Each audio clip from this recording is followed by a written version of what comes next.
Senior! Yes! The center back, Jacob Glesnes, is going for it. Oh, what a goal! What a goal! And that will do it!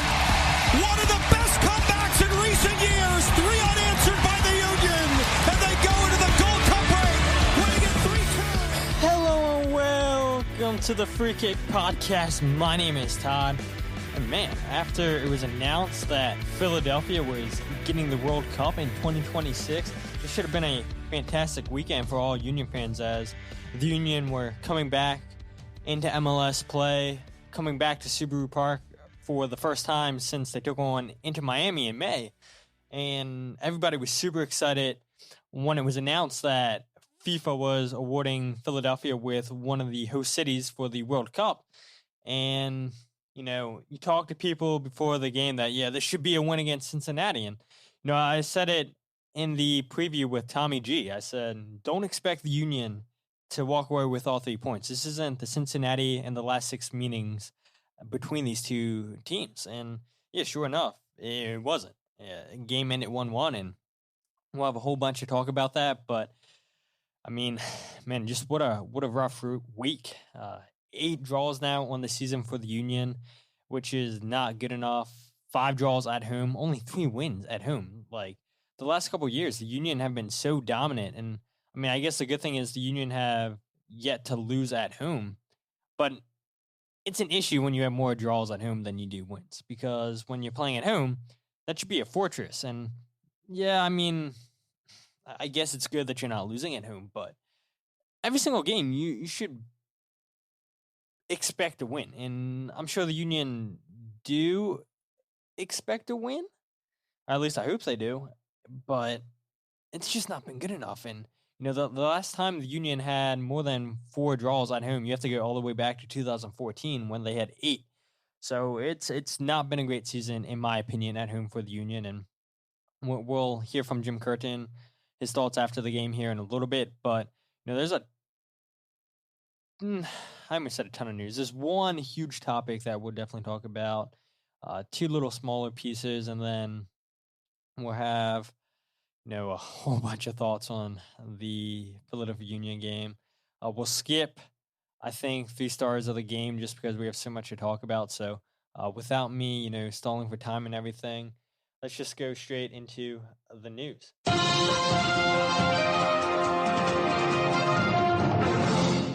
All right, so let's go ahead and start with the little topics, and we'll go into the topic that everybody's been talking about since when was it announced? Monday, Tuesday. I'm talking about the MLS TV deal. We'll get to that in a second. But the Columbus Crew are finalizing a deal to sign Colombian international forward Cucho Hernandez as a designated player. The 23-year-old forward is currently with Watford. That is from Tom Bogert. And now, this is interesting because Columbus have lacked a real goal scorer the last few seasons. We saw them get rid of Jossie Zardes, who, you know, when they first got him, I feel like we've talked about Jossie so many times this season just because, you know, he was a proven goal scorer. He's done so much for Columbus, and then when it got towards, you know, these last 2 seasons, you know, he just wasn't putting the ball in the back of the net, and they decided to move on from him. But now Columbus is going out and supposedly signing Hernandez for a club record fee. That fee has not been reported as of yet. But, you know, anytime you can get a young player who has European experience, where his market value in Europe right now is at $8.3 million, I mean, it's a decent amount for a player, and I'm not sure, like I said, how much Columbus are paying for him. It's not been reported, but I'm sure it'll come out here anyway. But, you know, you look at a player who played 25 times last season with Watford, 11 starts. He averaged 46 minutes per game, and he got Team of the Week honors twice last season. He had 5 goals, and Watford were one of the more disappointing teams last season in the Premier League. They didn't have any pieces at all to really have any shot at staying in the Premier League last season. And There's a player who can play as a left winger, a right winger, a striker. It's a versatile player, and you've heard me say it multiple times where players you want to sign. If I'm a GM, if I'm a coach, I want to sign a player that's versatile, that can play in all three positions. I can play in more than one position. And that's exactly what you get with Hernandez, who has played with the Colombian national team. On his debut, he scored 2 goals. He's only had 1 appearance for the Colombian national team. But look, if Hernandez comes here and a year or two just tears up the MLS, then at 25 years old, then you go ahead and sell him right back to Europe. So I think this is a good move for Columbus, a good move for the player who, spent a lot of time out on loan last season. He finally got a chance with Watford, but they decide, okay, look, we're going down to the championship. You're probably a player that's too good to be playing in the championship. And if we can get decent money for you, then we're going to go ahead and let you out. And apparently Columbus is willing to meet that price. But yeah, just seeing a player that scored 5 goals last season for Watford in 11 starts and only played 46 minutes. I mean, maybe some of those stats don't really impress people, but it's kind of like Julian Kranzo, right? Where people are like, oh, he only scored 3 goals in 2 seasons with Inter Miami. But then it's, you got to look at how many games he was playing, how many others were starts, what his average minutes per game were. And then on top of all that, it's Inter Miami. But again, so the stats maybe don't stand out too much for some fans, but I think Hernandez is an excellent signing here for Columbus, a player that's going to be fully motivated to get back to Europe. And like I said, I mean, a year, 2 years, if he absolutely dominates MLS, I can definitely see him back in Europe and maybe potentially back in the Premier League. But the last thing I want to bring up real quick is the Union announced the signing of Chris Donovan. Now, I guess this does have to relate to Columbus a little bit because, and it's so weird too, like the whole terminology with MLS and trying to figure out like how the rules make sense. I mean, you've got to be somebody super special to understand just the ins and outs of MLS. Like, it's a crazy science to it. But Chris Donovan was drafted in the super draft from Columbus Crew. Columbus Crew decided, okay, look, you're not good enough, and they cut him. And as soon as he gets cut, the Philadelphia Union pick him up and put him down with Union 2, because the Union needed to fill out their roster with not just homegrown players, but they needed to give players actual contracts. And so the Union brought in Chris Donovan. And the crazy thing is that the Union had to trade $50,000 in 2022 GAM to the Chicago Fire to go all the way number 1 in the MLS waiver order to go ahead and get Chris's rights. Even though, even though Columbus cut him, even though they said he's not good enough, they still had his rights, and the Union had to get those rights. And it makes no sense to me why, like, that's an issue when one team says, all right, you're not good enough, we're going to go ahead and cut you from the team. Why should Columbus still have his rights? Like, I get that they drafted him, but, like, they didn't even put him in the second team. They didn't even sign him to a first-team contract. They just got rid of him. And so he was on the waiver wire playing with Union 2, and the Union have to go out and make a trade. And granted, I mean, 50,000 is not a ton of money, but it's so stupid that the Union, regardless, had to go out and give away money for a player that was deemed not good enough by the Columbus Crew. And if you look at his stats with Drexel, he made 60 appearances, 57 starts, 30 goals scored, 13 assists. And, Ernst Tanner has been adamant in not wanting to use the draft, which is fine, because he wants to go ahead and develop his own players. But here's a player that spent 4 years at Drexel and maybe wasn't ready with an MLS team yet. He goes down with Union 2, presses with Union 2, and the Union see that and kind of have a need for another striker because they're not really getting it done with anybody other than Julian Kranza. And I'm not saying Chris Donovan's going to be the missing piece they need in the forward line. But Sergio Santos isn't here. He's in the process of getting his visa sorted out in Chile. Jim Curtin told us during the week. And so you didn't want to be shorthanded just with one striker on the bench. So you go out and sign Chris Donovan. And maybe once Sergio Santos gets here, you just rotate those guys in and out. Chris Donovan might make the bench instead of Corey Burke. Corey Burke makes it instead of Chris Donovan. I mean, it's just giving you more depth. And I don't think that's a bad thing for the Union. Ernst Tanner had this to say about Chris. He said, Chris has truly capitalized on an opportunity at this club and has made incredible strides since arriving in Philadelphia. His mentality and dedication to his development is a perfect example of what can be achieved in our system and what the Philadelphia Union stands for. We brought in a solid MLS Next Pro player, and we now believe Chris can immediately contribute to our first team. We look forward to seeing what he does with his opportunity.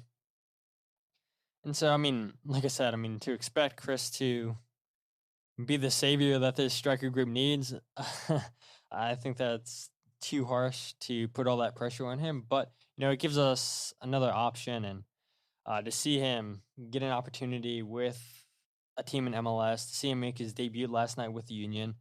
Yeah, I know probably not the ideal time to come on with 10 minutes left to go. It's not a lot of time for you to get comfortable with the way that the game's going to try to grow into the game. But nonetheless, he made his MLS debut, his Philadelphia Union debut last night. And it's good to see Ernst Tanner, rewarding a player that went the college route, gets signed to U2, does well with U2, and impresses so much. Now he gets a first-team contract. So regardless if Chris plays any more games for the Union or not, it's just nice to see that the Union rewarded him with a contract with the first team. So that's pretty much it for those two tidbits I want to talk about. But the big one, MLS and Apple reach a 10-year, $2.5 billion agreement starting in 2023 to become the official streaming partner of MLS.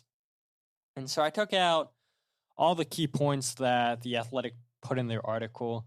I've seen so many takes on this in social media.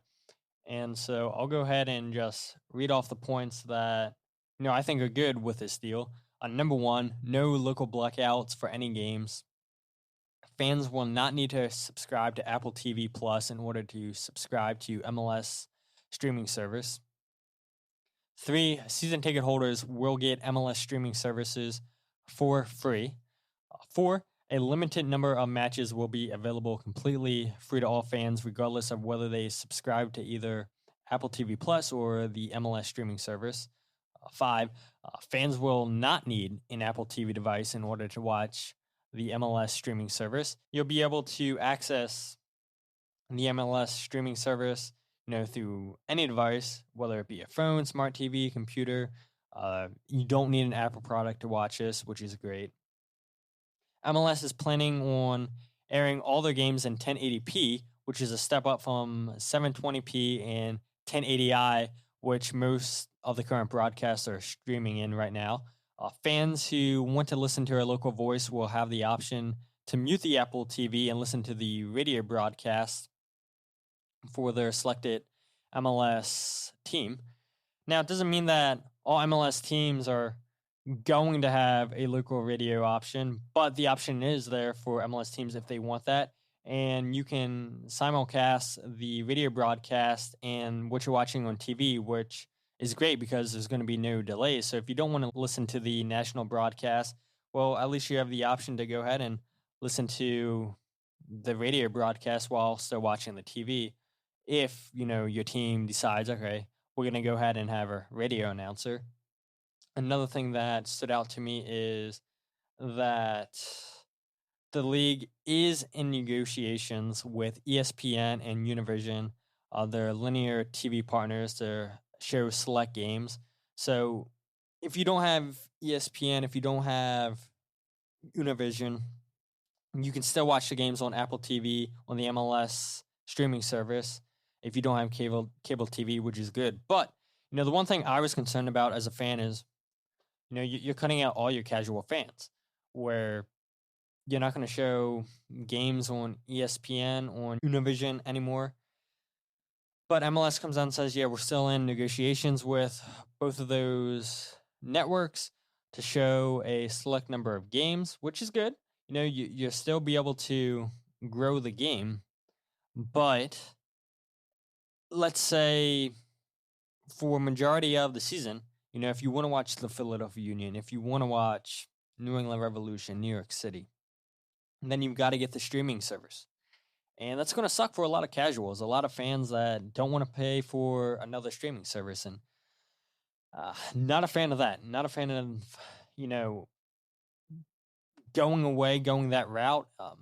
There is no price point as of right now for how much the streaming service is going to be. But, I think you're going to lose a ton of fans that don't want to pay for yet again another streaming service. Because isn't that why everybody went away from cable TV, is because it was too expensive? And so then you had all these streaming services come out, and now I feel like there's so many streaming services.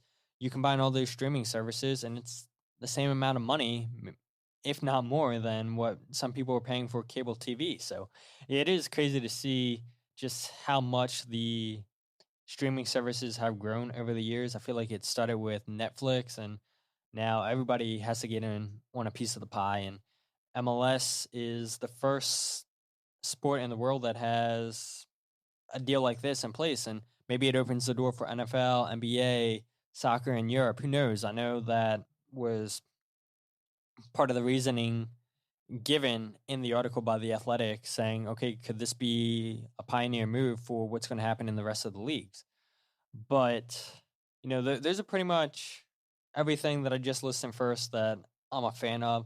What I am not a fan of is that, one, local broadcasts of MLS matches will no longer continue. Apple TV games will also only be called by one team of commentators. And the league is planning to hire between 10 to 14 broadcast teams to call those matches. MLS will also hire producers, directors, and other talent and more broadcast staff to produce every game. And so what that means is, as of right now, next season, there is going to be no more Danny Higginbottom, no more JP Delacamera. There's going to be no production staff for the Union who are producing these games. All these guys are without jobs. And it's not just the Union, it's every single team in MLS. No more local broadcast. And, I've had the privilege and the honor the last year and a half talking to so many wonderful people in MLS in their local markets that call these games. And some of you guys might not like listening to those commentators call games. You might think that they're boring and everything. But, I think that's the one thing that makes fans feel connected, feel close to their team, is these local on-air talents. These guys understand the city. They understand the team, because week in, week out, they're watching this team. It's not like, and that's part of the reason, right? Don't get me wrong, why I bring on commentators, because I can watch a game, 2 games of New York City, New York Red Bulls. That's not going to make me an expert on the topic, but these guys that call in week in, week out games, they're going to know their teams 10 times more than myself, than you guys. And you're going to go to national broadcasters who, okay, one week they can be calling a Union game. The next week they could be calling a Orlando City game. Like, they don't have a home team. So how can they truly understand how this team plays? And I'm not a fan of that. And here's the other thing too. MLS said that majority of the games, the commentators will be on site, but there will be some games where the commentators are in studio calling the game on monitors. And we all know how bad that is, like how obvious that is, where you're like, oh, this guy's not at the stadium. He's calling it from a monitor. It's like they're not getting the big picture. They're not seeing the whole field. They're just seeing whatever the cameras are showing them in front of their eyes. And I get that's what it's like for a lot of people at home and everything. And it's going to a game and watching on TV is just a complete different experience. I get that, right? But I feel like you get such a better experience when the commentators are in the stadium calling you what they see from their eyes. And to see MLS just go ahead and get rid of all the local broadcasters, I mean, it does make me sick. And it's not like we didn't know this was coming, because MLS said to all their teams have your in-market deals end at the end of the 2022 season, because that's when all their contracts with ESPN, Univision, Fox ended, and they wanted to make sure that that lined up with the local broadcast deals as well. And I saw Columbus fans come out of support of their broadcast team. I saw New York City fans, I saw Real Salt Lake fans come out in support. They're not happy with this deal at all. And I think as the week went on, I saw more and more people get upset with this deal. More and more people understand what this truly means, that the voices that they've heard from the last couple of seasons for years, maybe since the start of their time watching MLS, since the start of these teams joining MLS, like the Union have with JP. Now they're starting to realize all that's going to change. And I don't know what can be done. I don't know if anything will be done, but just seeing those three team supporters come out in support of their commentary teams, wanting them to still have jobs, call games for their teams next season. I want to see more MLS fans come out and support and, stick up for their teams, stick up for the guys. If you truly, truly enjoy hearing them call games and everything, just let your voice be heard. Not saying it's going to change anything, but, did the Columbus Crew fans feel like, okay, well, our voices don't matter. We're not going to save the team from going to Austin. Now, that didn't stop them. Look, they saved the Crew. And who's to say that enough MLS fans get together that they can't save, their local broadcasters calling their team's games? I think it's a long shot, but wasn't saving Columbus going to Austin a long shot? Yeah, it was. And like I said, MLS teams are going to have the options of having their own radio broadcast, but would teams want to spend all this money for their broadcasters just calling radio games? I know they have the option to simulcast it, but it's like MLS is already providing you with broadcasters for in the game. Why do you need to go out and hire extra broadcasters at your own expense? And I think some teams are going to feel that way, where, oh, well, thanks for your years of service, but MLS is providing us with commentators, and we don't feel the need to spend extra amount of money on you. And I think there's going to be some teams in MLS that are going to say, yep, we're going to go ahead and have our color guy or a play-by-play voice that are doing TV go ahead and call games on the radio now. But then the one thing I do worry about, too, is, okay, so you do that. What do you do about the teams that already have commentators for the radio? Now you're going to kick them to the curb? I mean, people are going to lose out on jobs, broadcasters on TV, on the radio, producers for each team, and it's not a good look. And like I said, I mean, if you feel like you enjoy your broadcasters, the production staffs, let your voices be heard. Another thing that I wasn't too high on was that MLS is planning on spending $60 million a season on producing games, with additional costs in the next year or 2 years associated with starting up its own production arm. Meaning they're going to go ahead and potentially build their own studio, centralized studio, where they can do, they've already announced that they're going to do national pregame, postgame TV shows, which is great. They're going to do watch-alongs, which is great. But if MLS is spending $60 million on producing their own shows, that's a ton of money. And that cost is supposed to go up the next 2 seasons during this deal. I think, MLS is going to put it on some teams, saying, hey, look, why go out and hire your own commentators for the radio when we're spending $60 million to produce games? You don't need to go ahead and do that. We're already spending a lot of money, and we'd really appreciate you just using our national broadcasters that we're spending a good amount of money on. Yeah, so I guess my whole takeaway, my whole thing that I'm not happy about with this deal is that, the local broadcasters are going away, that people are missing out on jobs. There's a lot of positives to come out of this deal, but the real sticking point, the real negative for me is just watching all these people that I've come to know and love calling games the last couple seasons with watching ESPN Plus, because you guys have heard me say it time and time again. Living in Maryland, I don't get to hear the Union's commentators when they're away. I hear whatever team they're playing's home commentators, and there's some really really good commentators in MLS, and yeah, some of those guys not so great, but majority of the people that I've listened to, I really do enjoy listening to different takes, different opinions, listening to what I need to pay attention to during the game when I'm listening to these commentators. And I guess the last thing that I want to bring up is MLS teams. So I said there's going to be a national show, a post game show. MLS is allowing teams to have the ability to produce local pregame and postgame shows for their games if they choose. Those local pre and postgame shows would proceed and follow the respective national shows. So, I mean, it's good that MLS is giving people the option, but again, I just feel like a lot of MLS teams are going to cut corners. Like, oh, well, you guys are already providing us with commentators with a pre and post game show. Why should we spend extra on having this stuff?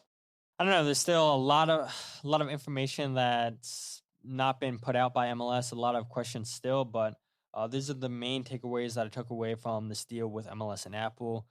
The Athletic did a wonderful job covering all that stuff, and again, like I said, just my main takeaway is, yeah, not happy with MLS getting rid of local broadcasters, because I think those local broadcasters are a big reason why MLS is growing, a big reason why fans feel so connected to MLS. And yeah, hopefully something changes. But let's go ahead and talk about the Philadelphia Union versus FC Cincinnati game that we know ended 1-1. And before we talk about that game, I gotta go ahead and talk about my experiences last night. And so last night I had the privilege to cover the Philadelphia Union for the first time from the press box. I saw like one person say, "Oh, well, how was your experience at Subaru Park for the first time?" Like, no, I've been to Subaru Park probably way over 50 times now, or close to it. Like, it's just my first time going there as a journalist. And if you guys remember my episode last year, my review episode when I went down to Atlanta, I talked about how they put all of us fans up high, and I absolutely loved it because you got to see above field level.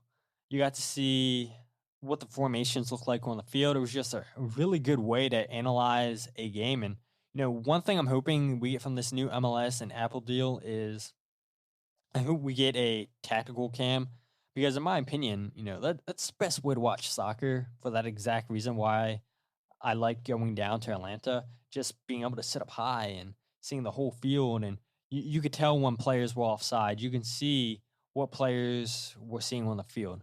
You really got to see a chance to see how the tactics played out. And it's exactly what I saw last night when, by the way, first time that I haven't sat in the river end in, I don't know, 3 years maybe. And even though it wasn't full, even though it wasn't sold out, you guys were definitely loud last night. Keystone State Ultras, for like the 40 or 50 of them in that group, man, they are loud. So, I mean, shout out to you guys if you sat in the Sons of Ben section. Across in 130 from the press box, there was like a group of, I don't know, maybe 20, 30 soccer players, rec teams in the stands. Like, I heard them start a Union chant when like the river end was dead, and I was like, "Oh, that's pretty cool." You can hear another section starting a chant, and you really do get to hear everything. You really get to see everything when you're sitting up that high. It was cool just seeing Philadelphia proper in the distance, the skyline, getting to see the Commodore Bridge, and getting to see the boats pass by. It was just a ton of fun just to see the game that way, and really hoping that I get another opportunity to sit up there for the New York City game, and potentially for the rest of the season. And one thing, I gained a new level of respect for the Union just watching how many people they had in the press box, taking notes of the game, tracking stats.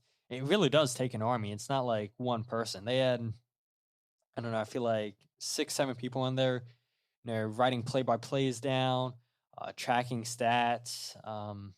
It was really, really neat. Something that I didn't realize the union had that many people doing until I actually sat in the press box last night.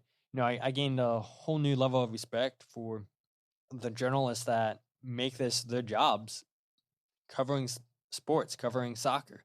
Seeing Pat Brennan from the Inquirer, which is the newspaper in Cincinnati, he was writing play-by-play updates on their website. Seeing Matt DeGeorge and Jonathan Tannenwald writing articles and during Jim Curtin's press conference, just blown away, just like how those guys could type so fast and everything and still pay attention, ask their questions to Jim Curtin. I'm like, like you could tell that those guys have been doing this for a while. And I'm like struggling trying to type up my article, type up notes for the show. And I'm like, man, these guys I feel like have already wrote over 2,000 words. And I only have like 50 words written out because I'm trying to pay attention to what Jim said, and I want to try to write exactly what Jim's saying, but I can't. And Skylar Hoffner and Greg Oldfield, those guys during the press conference, they were writing word for word updates on Twitter from Jim's press, and I'm like, watching those 4 journalists, those 5 journalists, including Pat, just doing what they do. I'm sure every single game, that just gained so much respect for me for watching what those guys do. Like I said, probably each and every game. And hopefully that's something that I can get better with time, which, it definitely does take practice, I'm sure. And the more you do something, the better you get at it. But it was just an amazing, amazing opportunity sitting up in the press box, seeing what people have been doing for their jobs. Just like I said, just taking notes, writing articles, just being able to multitask all in once. And it's just really, really neat. It was cool too, going into the hallway and meeting Tommy G. He was on the podcast last week, Cincinnati's broadcaster, talking to him before the game. Definitely a little bit awkward, but it was just cool just to meet him in person and to thank him for coming onto the podcast. Did not expect him to be as tall as he was. So Tommy, if you are listening, definitely blew me away with, Zoom does height no justice. And I was like, dang, this guy's pretty tall. But yeah, overall, just a fantastic experience, and just really cool just to see what goes into a day-to-day operation for game day. But moving on to the game, I thought early on the Union were really, really dominant. Had 4 shots in the first 17 minutes, including that goal from LA.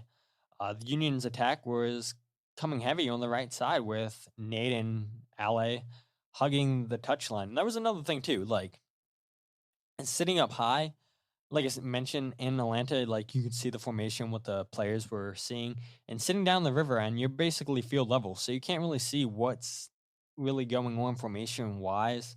I guess you can see the formation, but like just how spread apart the players are. I guess that's what I'm trying to say. Like, you can't really see that when you're sitting field level, but sitting up that high, you definitely saw that because Nate Harriel, he was hugging the right touch line all night long. Like, if you would have went any closer to that line, he would have been out of bounds. And so, the Union, just the first 17 minutes, were trying to get that ball to Nate, trying to get that ball to Ale. Julian was making runs out into the channel on the right side. The Union were finding a lot of success on the right side of the field, testing Tyler Blacken and John Nelson. But after that goal from Bedoya, everything collapsed. 3 shots compared to Cincinnati's 9. Cincinnati won 7 aerials compared to the Union's 2, and Cincinnati won more tackles, 6-5. I mean, they just completely dominated the rest of the first half, and we've seen it time and time again. The Union get the first goal, which they've done now, 11 out of 15 games so far this season. And then they let their foot off the gas. They allowed the other team to bring the game to them, which, in theory, is the way that the Union want to play, because when they're allowing the teams to bring the game to them, the Union have enough trust and belief in their abilities to turn the ball, force the opponents to turn the ball over, and now the Union are going to go ahead and quick transition and counterattack them. But, that really didn't happen. The Union aren't getting that second goal to kill off the game. It's 7 leads now that the Union have blown this season. We're 15 games in, and it seems like there's no end in sight for them to stop blowing leads. And so, just like last year, when I kept talking about, the Union kept allowing goals in the first 10, 15 minutes of the game. I talked about that for a while. Then once it stopped, I stopped. But, I'm not going to stop talking about the Union blowing leads. 7 times is unexcusable. I think that's second most in MLS. It's not good enough. It's an issue, and you would have hoped that, okay, 3 weeks off and a break, the Union can find ways to correct that. And, well, first game out of the break, they look sloppy. They blew a lead. This team truly lacks any creativity. The only creativity they get on the left side of the field is from Kai Wagner. You go ahead and look at Daniel Gazdag. He's your floater, and he'll be more on the right side than the left side of the field. He'll make late runs into the box. Really won't get over to the left side of the field, which is a little bit of an issue when Kai Wagner is the only player that you're getting any offensive ability from on the left side. Julian Kranza is the only one that's making anything happen up top. You look on the bench last night when the Union needed a spark. They didn't have that option on the bench. You had defensive midfielders. You had 2 strikers that aren't going to create chances for themselves. Not having Paxton and Quinn hurt this team against Cincinnati. And, I'm not saying if they were here that they would have been the difference maker, but, they're more offensive players than what were on the bench last night. And, I've seen it talked about on social media that this team lacks a plan B, which is true. Because, if the Union were in trouble, they would just have El Senior come off the bench and go into a 4-2-3-1. And El Senior was good enough to make things happen 1v1, 1v3. But the Union really don't have that player that's confident in taking on players 1v1, making a difference all on his own. And LA was dismissive of that idea last night, that they don't need any new pieces in this team. But, I do think the Union need to figure out how to get more out of players, how to get them to be more creative. And I realize if it was that easy, then teams would never go out and buy players. But it's not working. And if the players feel like they don't need anything new, then what are you going to do? And I know LA is not going to come out and publicly bash his teammates, not going to say, yeah, we need to bring in new players. He's not going to say that. Because if you come out and say that, then everything's going to come crashing down. The locker room is going to be completely broken. Now that you put that out to the public that, yeah, we need new players, we need new teammates because the players we have here aren't getting it done. Yeah, if you say something like that, it's going to send things into a spiral. So LA, Jim, they're never going to come out and say that publicly. But, Jim Curtin, I asked him about them having more draws at home than wins and what they can do to start playing better at home. And this is what he had to say. Yeah, draws are no good at home. We don't want to draw games. We talked all the last 3 weeks about it. We want to win games at home always. Again, it's not lack of effort. These guys put everything into the game. But what we are missing right now is, that one player to make a play. Maybe it's beat a guy or change how the defense is playing us. Right now, we're a little bit safe and stagnant to play against. They're easier to play against. So, missed that one piece to really break down the opponent and get in behind them. So, overall, it's frustrating. We don't like draws, that's for sure. And again, we have to turn these draws into wins. I've talked about that. I mean, it's nice to hear Jim, admit that, yeah, we're lacking one player creating chances for us.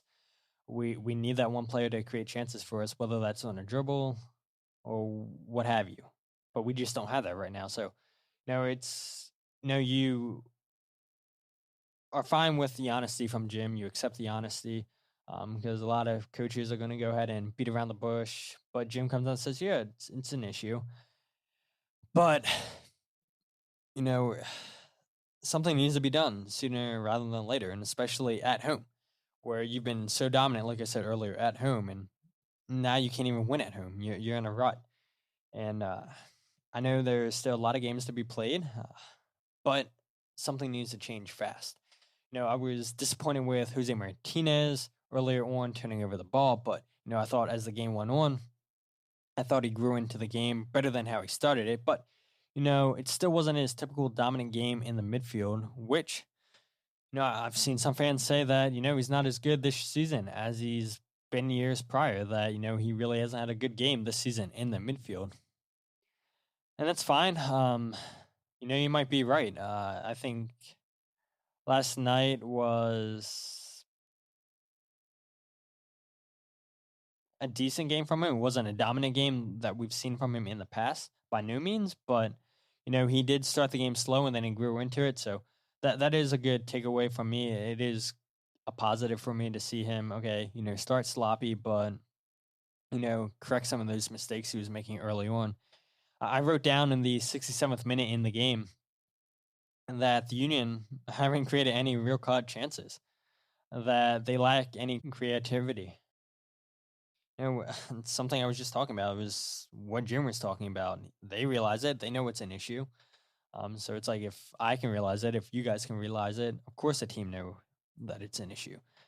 And to his credit, we've talked about the disappointment of Corey Burke a lot this season, but as soon as he comes on, the Union are hoofing long balls up to Corey Burke, who had a couple knockdowns to Daniel Gazdag, who hit them straight at Celentano. He didn't really have to work to make those saves. They were just straight at him. Didn't have to move off his line really at all. So, I mean, you don't like to see the Union just, all right, well, we can't break you down out wide like we were doing early in the game. Now we're just going to go ahead and loft balls up to Corey Burke. We'll use your height, and hopefully you can win some of these aerial duels, and we'll just run on to wherever the ball is. And to his credit, Corey Burke, I think, won 2 or 3. Daniel Gazdag had 2 good chances in this game and kind of capitalized on those chances. And Mikel looked really flat on the night. You could tell that he lacked any chemistry with his teammates on the night. He was offsides twice. Leon tried to play him a ball and he ran the total opposite direction. And of course, those are things that can be corrected with time, but you can tell there's a way that he wants to play, and then there's a way that the Union want to play. He's not used to the system the way that the Union want to play yet. And again, all that can come with time. But after 3 weeks, staying here in Philadelphia, it's not like he went away on holiday. You would hope that, he would start getting more used to the system. And look, I get it. Practice and games are totally different. What happens in practice, you want that to transition into games. But you can't go ahead and try to mimic what's going to happen in a game in practice. It's just not going to happen. There's a ton of pressure on Mikel right now. A lot of eyes are going to be on him because he was brought in to be the guy. But the Union just couldn't get him on the ball enough last night. I think he only had 11 touches, and you could tell he wasn't on the same page. And Jim Curtin was asked about the attack, where it was just so disjointed last night.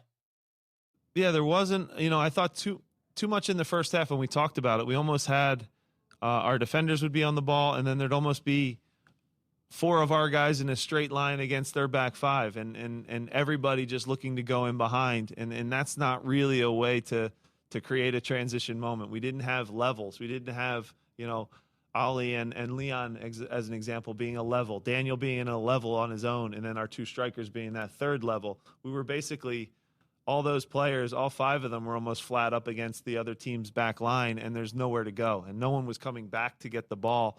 So all you saw is a lot of balls that got dumped. Their big center backs won everything tonight and won head balls, and that led to open spaces in the field for them rather than what we're usually good at of, maybe pulling those center backs out a little bit, maybe making them release into the midfield and then getting in behind and getting those transitions going. But you give credit to the opponent for sure. They were organized. They were tough to break down.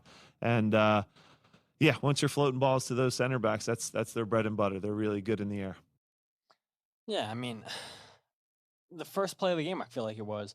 Like we saw, I forget who it was who crossed the ball in. It might have been Nate. There's like 4 players all making the same run towards the near post. And you just can't have that. I mean, the communication seemed to be off. You really weren't going to get a ton of crosses in the air because of how tall those center backs were. But I feel like the success the Union had on the night were attacking Cincinnati's left side of the field. Doing these quick give and goes, these low driven crosses. That's when the Union found success. But as the game went on, they got away from that. And I think part of that is because of the adjustments that Cincinnati made. But part of it, too, is after the Union scored that first goal, Cincinnati completely dominated the rest of the first half. And then I feel like the second half was just slow, boring, until the end of the game where the Union had chances, like I said, with Daniel Gazdag, where you go ahead and look at the end of the game. I think Cincinnati should have won this game 2-1, honestly, because Cincinnati got on the counterattack, and it was like 3-on-1, 3-on-2. And the ball was on the left side of the field, on Nate Harriel's side. So if the Union are defending on the right side of the field. And the guy on the left, Badgie, I think it was, he played the wrong ball.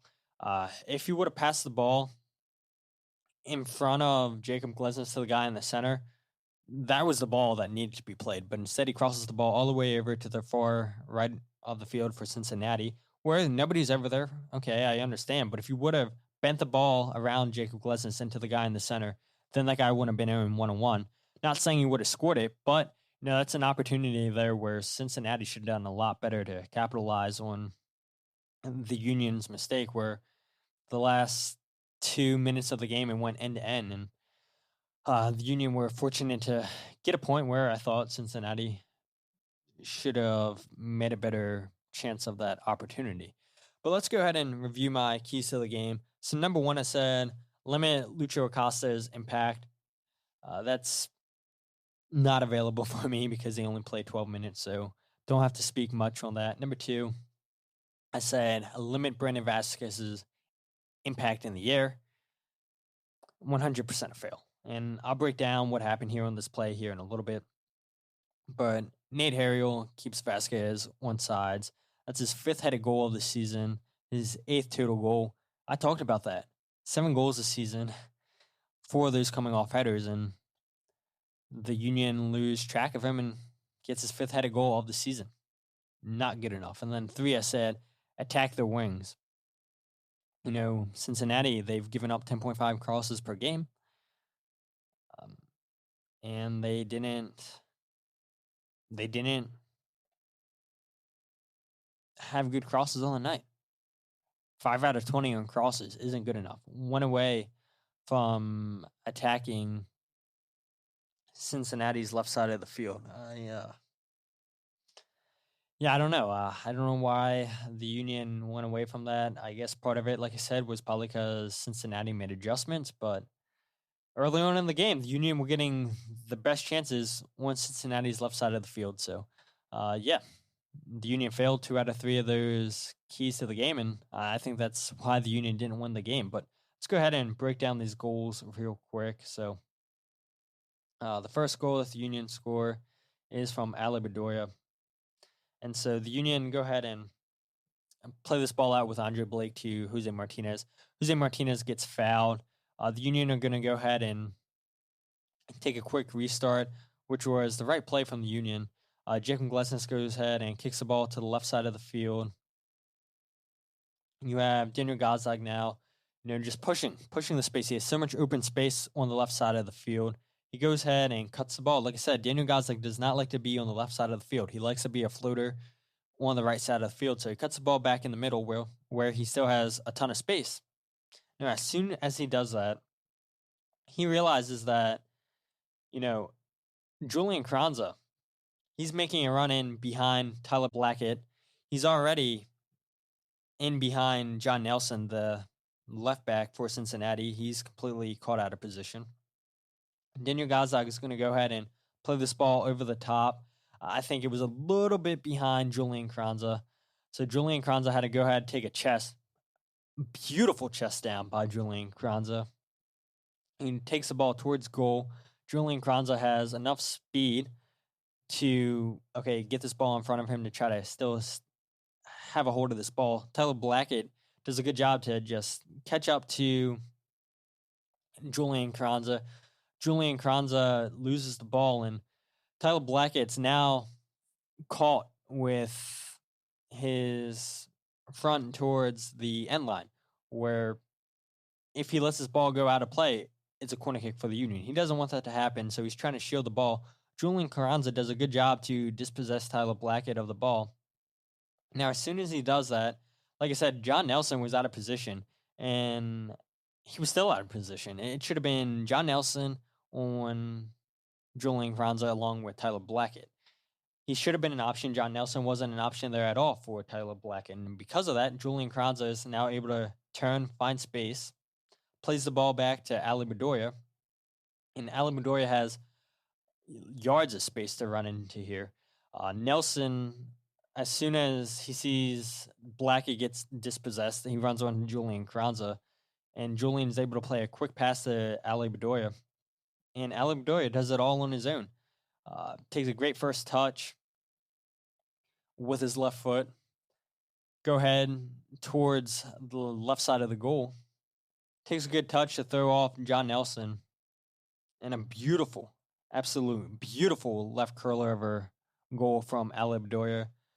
Might have been his best goal ever for the Philadelphia Union. And one thing I didn't see sitting in the press box is Ale and Jim Curtin celebrating, hugging, and everything. But rewatching this game, I was like, oh, dang, that's pretty cool. Ale and Jim celebrating, really, really hype. Again, Julian Carranza just a workhorse.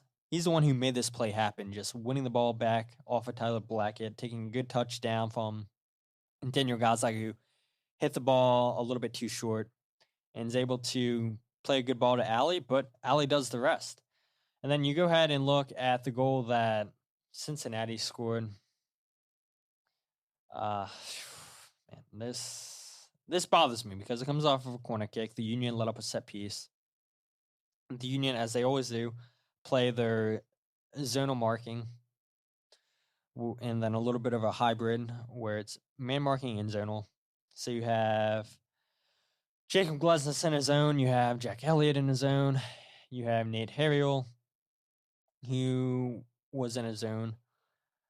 And so Jacob Glesnes completely just gets out-jumped here by Tyler Blackett. He does a good job to hit this ball down. Jack Elliott, Nate Harriel, both of those guys keep Brendan Vasquez on side. They're both called ball watching, and because of that, Brendan Vasquez is in the right place in the right time just to head the ball past Andre Blake. And I know all you guys were yelling VAR, VAR, saying he's offsides, but from my view, yeah, he was completely on sides. And even rewatching this game, just slowing it down, yeah, Vasquez was on side. It's just bad, just watching the Union's zonal hybrid system get absolutely beat. And seeing Jacob Glesnes, he's in the right position. He just is too late, I guess, reacting to the ball. Blackett does a good job getting to that ball ahead of him, and Jack and Nate Harriel keep Brandon Vasquez on side and gets his 5th headed goal of the season. But, yeah, that's pretty much it for everything I want to talk about the game. I do want to go ahead and talk about Blunder of the Week. So I was going to give Blunder of the Week to MLS getting rid of all local broadcasters, but Mike Thomas brought it to my attention that there is a better Blunder of the Week out there in the Twitter world, and that is Tom Kelly from WIP in Philadelphia. He put out a tweet that said, always hilarious when people fake care about stuff momentarily like this 2026 World Cup thing. Outside of an extremely small group, nobody actually gives a damn. What a terrible take. Like, I know WIP gets trashed all the time on social media because of their lack of coverage for the Union. And part of me feels like he made that tweet just to get engagement, just to turn people into WIP, because, bad publicity is good publicity. If it turns people into WIP, then he did his job. Like, I don't believe that that's how he truly feels, because he got absolutely shredded on social media by this soccer world. I mean, for you not to see that the World Cup coming to Philadelphia is a big deal is like mind-boggling. Like, I refuse to believe that he doesn't think that this is a big deal. Like, you're putting Philadelphia on the world map. You're going to help your economy. You're going to draw so many new people into Philadelphia. And for you to say that, yeah, this is no big deal, like, only a small group of people care about this, like, how can that be your take? Like, how can you be 100% certain that people don't care about the World Cup? That it makes me so angry that you would say something like this. Like, look, maybe he was 100% serious. Maybe this is how he truly felt, but I refuse to believe it. Like, everybody knows that soccer, the World Cup, is a big deal. And especially coming back to America. We saw what the World Cup did in '94. Basically the start of MLS. And I know the president of FIFA was saying, yeah, by the time the World Cup's here in 2026, it's going to be the biggest sport in North America. It's going to be bigger than the NFL. I mean, I find that hard to believe, but like, the impacts of the World Cup here in America in 2026 is going to be huge for, this country, for all of the cities, for the sport in this country. And I don't know. I don't think it's going to pass the NFL. I think that's a crazy take, maybe even crazier than Tom Kelly's. But to say that only an extremely small group of people care about the World Cup, oh my gosh. Like, there's no way. There is no way he actually feels that way. Like I said, I refuse to believe it. And if he really does feel that way, which he might even double down and say, yeah, I do feel that way. Like, I just, no way you make that take and actually believe that way. And then you absolutely get trashed by all these different soccer journalists around the world that's your take. And you still don't see that it's a big deal, that people care about it. Nah, I'm not buying it. But thank you, Mike, for Blunder of the Week. And if you guys aren't following the podcast on Twitter, Facebook, or Instagram, follow @FreeKickPod. Wherever you guys get your podcast, The Free Kick. Make sure to check out the website, thefreekick.net. The first article is up there. I did a match preview for Cincinnati. Hopefully by the time you guys are listening to this podcast, I'll have the match recap up about the Cincinnati game, even though I feel like the article is not going to be much different than what I just talked about here on the podcast. But no, still having a place to write for you guys to check out the website, to learn about myself, learn about the podcast, all that. It's neat to have. And, hopefully I can get somebody in from New York City. They were supposed to come on the podcast the last time we played, but I think college basketball was going on, something like that, during that time. And so we couldn't find a time that worked for both of us. So we said we'll try to aim for the upcoming game for the 26th. So hopefully by the time you guys are listening to this the next episode, hopefully it's with somebody from New York City. But until then, my name is Todd, and this is The Free Kick.